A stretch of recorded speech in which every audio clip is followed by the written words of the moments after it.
Imagine uma montanha coberta por nuvens densas. O vento sopra como se carregasse segredos milenares. Ali, um homem sobe solitário, Moisés. Quando retorna, não traz ouro nem armas. Ele carrega tábuas de pedra, gravadas nelas 10 ordens. Não conselhos, não sugestões, ordens. Dizem que foram escritas pelo dedo de Deus, mas a pergunta ecoa: foram realmente revelações divinas? Ou um contrato silencioso de controle sobre toda a humanidade? Hoje vamos mergulhar fundo nesse mistério. Prepare-se, porque talvez aquilo que você acreditou por toda a vida seja apenas um véu, escondendo a verdadeira intenção por trás das pedras eternas. Os 10 mandamentos não eram apenas normas religiosas. Eles se tornaram a base moral e legal de civilizações inteiras. Mas pense, por que Deus precisaria escrever leis tão óbvias como não matarás ou não roubarás? Não seria a consciência natural suficiente? Talvez porque o objetivo não fosse apenas orientar, mas consolidar um sistema. Assim como uma constituição legítima, um governo, os 10 mandamentos legitimaram uma autoridade suprema. Não Moisés, não os sacerdotes, mas uma entidade invisível, inalcançável, incontestável. Um Deus que via tudo, julgava tudo e punia tudo. E ao atribuir a ele a autoria das leis, qualquer questionamento se tornava impossível. Há uma teoria ousada que ressoa nos corredores da história. Alguns estudiosos sugerem que Moisés e o faraó herege Akenaton poderiam ser a mesma pessoa. Akenaton foi o primeiro a romper com o politeísmo egípcio, impondo o culto a um único Deus, Aton, o disco solar. Sua revolução fracassou no Egito. Mas será que renasceu entre os hebreus? Se Moisés foi Akenaton, então os 10 mandamentos não foram palavras descidas do céu, mas uma política de Estado, uma tentativa de consolidar um monoteísmo rígido, garantindo obediência e unidade. Se isso for verdade, quantos de nós passamos a vida acreditando em um mito cuidadosamente reescrito? As tábuas não foram escritas em papiro, como os textos comuns. Foram gravadas em pedra. Isso carrega um simbolismo poderoso. A pedra é imutável, eterna, indestrutível. O recado era claro: estas leis não mudam, não podem ser discutidas. Mas toda lei, por mais sagrada que pareça, é produto de um tempo, de um povo, de uma necessidade.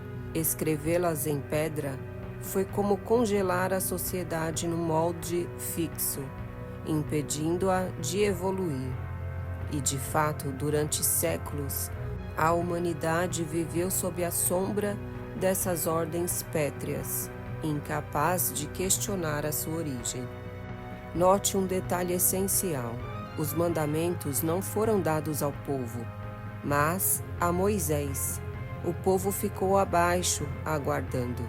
Apenas um homem subiu a montanha. Apenas ele teve acesso à revelação.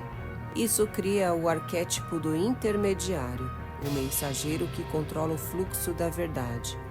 Quem garante que ele transmitiu exatamente o que recebeu? Quem garante que não acrescentou ou retirou algo? Até hoje, líderes religiosos se colocam como guardiões da palavra divina. Mas, e se, desde o início, esse molde foi criado para que sempre houvesse alguém no meio, controlando a ponte entre o céu e a terra? Olhe atentamente para os mandamentos. Muitos são regras sociais básicas: não matar, não roubar, não mentir.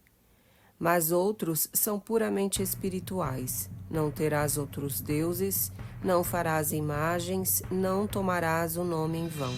Esses tocam no coração da fé. E aqui entra o mecanismo mais sutil do controle, a culpa.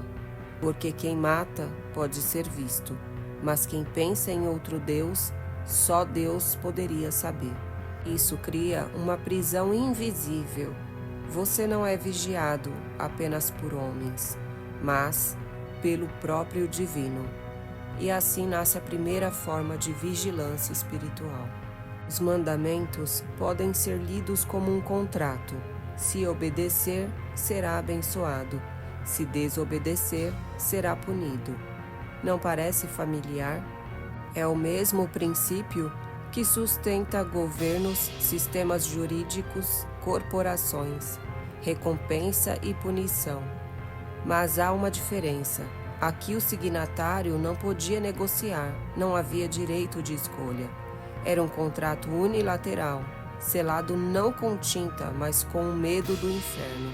E talvez esse tenha sido o contrato mais duradouro já estabelecido na história da humanidade. Não terás outros deuses diante de mim. Essa frase, aparentemente simples, é na verdade uma ordem estratégica. Ela elimina a concorrência e garante monopólio. Imagine se uma empresa dissesse: você só pode comprar de mim, ou será punido. No campo espiritual, isso cria obediência total. O monoteísmo, que parecia uma elevação, pode ter sido também uma arma de centralização do poder. Com um único Deus, havia também um único mediador. E com um único mediador, havia apenas uma narrativa possível. Séculos se passaram, mas o padrão permanece. Quantas religiões dizem hoje: não questione, apenas acredite? Quantos líderes religiosos ainda se colocam como donos da verdade absoluta? Os 10 mandamentos criaram um molde. Eles ensinaram que certas verdades não devem ser discutidas. E quando aceitamos isso, abrimos mão do pensamento crítico. No trabalho, na política, até nas relações pessoais. Muitas vezes, seguimos obedecendo às regras invisíveis, sem nunca perguntar de onde vieram. Será que ainda carregamos dentro de nós esse contrato oculto, gravado em pedra há milhares de anos? Se essa reflexão está fazendo sentido para você, não ignore. A história é a chave para entender o presente. Inscreva-se agora e compartilhe este vídeo. Quanto mais pessoas despertarem para essas conexões ocultas, mais livre seremos. Não farás para ti imagens de escultura. Por que tanto medo das imagens? No Egito, estátuas representavam deuses e reis. No mundo antigo, imagens tinham poder. Proibir imagens era cortar a ligação com outros cultos. Era apagar memórias visuais. Mas pense, sem imagens, o invisível se fortalece. Deus não tem rosto, não tem forma, não pode ser questionado. E ao retirar o rosto do divino, os líderes assumem para si a função de intérpretes. Mais uma vez, o poder se concentra nas mãos de poucos. Não tomarás o nome do Senhor teu Deus em vão. Qual a real função desta ordem? Na tradição antiga, conhecer o nome verdadeiro de alguém era possuir poder sobre ele. Será que essa proibição foi uma forma de impedir que o povo tivesse acesso direto ao divino? Até hoje, o nome sagrado de Deus é envolto em mistério. YHWH, o tetagrama, impronunciável. E talvez o segredo esteja aí, manter o povo afastado da fonte. Porque quem conhece o nome pode invocar, pode dialogar, pode libertar-se do intermediário. Lembra-te do dia de sábado para o santificar. Um mandamento inteiro dedicado ao tempo. Por quê? Controlar o tempo é controlar a vida. Se o povo descansa quando a autoridade manda, sua rotina, sua economia, sua liberdade ficam sob domínio. Até hoje, calendários religiosos e feriados moldam nossas vidas. O sábado não é apenas espiritual, é político, é econômico, é a domesticação do tempo em nome do sagrado. Honra teu pai e tua mãe, um mandamento de aparente ternura, mas veja além. Honrar pais e mães é também obedecer às estruturas familiares, e a família é a base da sociedade. Uma família obediente gera uma sociedade obediente. Aqui vemos o reforço da hierarquia, do respeito incondicional à autoridade. É claro, o cuidado com os pais é belo, mas será que, ao elevar isso a mandamento divino, não se fortaleceu também a submissão? Alguns mandamentos são éticos: não matar, não roubar. Outros são religiosos: não adorar outros deuses. Por que misturar os dois no mesmo pacote? Isso cria uma fusão entre moralidade e política. Quem desobedecia não apenas cometia um crime, mas um pecado. E quando crime e pecado se confundem, o controle é total. Você não responde apenas às autoridades da terra, mas também ao juiz do céu. Todo contrato precisa de garantias. E no caso dos mandamentos, a garantia era o medo, a ira de Deus, o fogo eterno, a exclusão da comunidade. O medo foi o cimento que fixou as pedras na consciência coletiva. Até hoje, quantas pessoas não vivem mais movidas pelo medo do inferno do que pelo amor ao divino? O medo mantém, o medo cala, o medo obedece. Talvez os mandamentos tenham sido a primeira grande engenharia social baseada no terror sagrado. Você já percebeu que muitas leis atuais lembram os mandamentos? Não matar, não roubar, não mentir. O direito moderno herdou parte dessa lógica. Mas há uma diferença crucial. Hoje, teoricamente, as leis podem ser debatidas, votadas, revogadas. Já os mandamentos foram colocados como absolutos. Isso mostra que talvez eles tenham sido o embrião não apenas da religião, mas também da lei civil. Um embrião nascido do desejo de ordem e do medo do caos. Pense na história. Sempre existiram intermediários entre o povo e o poder. Sacerdotes, reis, profetas, políticos. Os mandamentos institucionalizaram essa figura. Não era Deus quem falava com o povo, era Moisés. Depois eram os sacerdotes, e até hoje continuamos entregando nossa voz a intermediários. Será que já não está na hora de recuperar o contato direto com a verdade? Então, afinal, os 10 mandamentos foram revelação divina ou engenharia social? Talvez tenham sido ambos. Talvez uma experiência espiritual real tenha sido moldada, editada e transformada em ferramenta de poder. A fé genuína se mistura com a política. A espiritualidade verdadeira se reveste de controle. E o povo, no meio, vive obedecendo sem saber de onde veio a ordem. Esse é o enigma que paira sobre o Sinai até hoje. Talvez o maior erro tenha sido acreditar que a lei deveria ser escrita em pedra. O verdadeiro mandamento deveria ser escrito no coração, porque no coração não há controle, há consciência. Não é medo, é amor. Talvez Deus nunca quis pedras. Talvez Ele quisesse apenas que a humanidade despertasse sua própria luz interior. Mas o contrato em pedra desviou esse caminho e nos amarrou a um sistema que ainda persiste. As primeiras tábuas foram quebradas por Moisés em sua fúria. Depois, outras foram feitas. O que havia nas primeiras?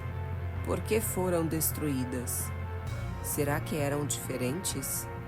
Talvez contenham segredos nunca revelados. Talvez falassem de liberdade e não de controle. Mas nunca saberemos. As pedras se perderam e só o que restou foi a versão oficial. E quando a história é escrita pelos vencedores, quantas verdades ficam enterradas para sempre? Hoje, o Sinai não é mais uma montanha distante. Ele está dentro de nós. Cada vez que obedecemos cegamente, subimos ao Sinai e recebemos ordens em pedra. Cada vez que questionamos, quebramos as tábuas e buscamos a verdade viva. Talvez esse seja o verdadeiro sentido, perceber que o Sinai é simbólico e que o maior contrato não é com o medo, mas com a consciência. As maiores prisões não têm grades, elas são feitas de ideias. Os 10 mandamentos ao longo dos séculos foram tanto bússola quanto corrente. Eles moldaram sociedades, mas também limitaram mentes. E quando a corrente é invisível, o prisioneiro nem percebe que está preso. Será que estamos vivendo ainda sob o peso dessas correntes, sem sequer saber? Veja a linha do tempo. Do Sinai nasceram religiões. Das religiões, impérios. Dos impérios, leis. E até hoje, governos e corporações usam os mesmos mecanismos: medo, promessa, vigilância. O contrato em pedra ecoa nos contratos digitais, nos termos de uso, nas regras não questionadas da sociedade. O passado nunca foi apenas passado, ele ainda molda o presente. Mas existe uma saída. Ela não está em destruir os mandamentos, mas em reinterpretá-los, não como ordens externas, mas como reflexos internos. Não matar pode ser mais que proibição. Pode ser um convite à vida plena. Não roubar pode ser mais que medo de punição. Pode ser um chamado à honestidade consigo mesmo. Se o contrato foi feito em pedra, podemos agora reescrevê-lo na carne viva do coração. No fim, a questão não é se os 10 mandamentos foram revelação divina ou contrato de controle. A verdadeira questão é: qual versão você vai seguir? A versão do medo, da pedra, do intermediário? Ou a versão da consciência, da liberdade, da conexão direta com o divino? O Sinai ainda ecoa, mas agora a decisão não está nas mãos de Moisés, nem dos sacerdotes, está nas suas mãos. E você, de que lado vai estar? Se essa mensagem ressoou dentro de você, não guarde só para si. Inscreva-se, ative o sino e compartilhe. Quanto mais despertarmos juntos, menos o contrato do medo terá poder sobre nós. A liberdade começa quando a verdade é revelada.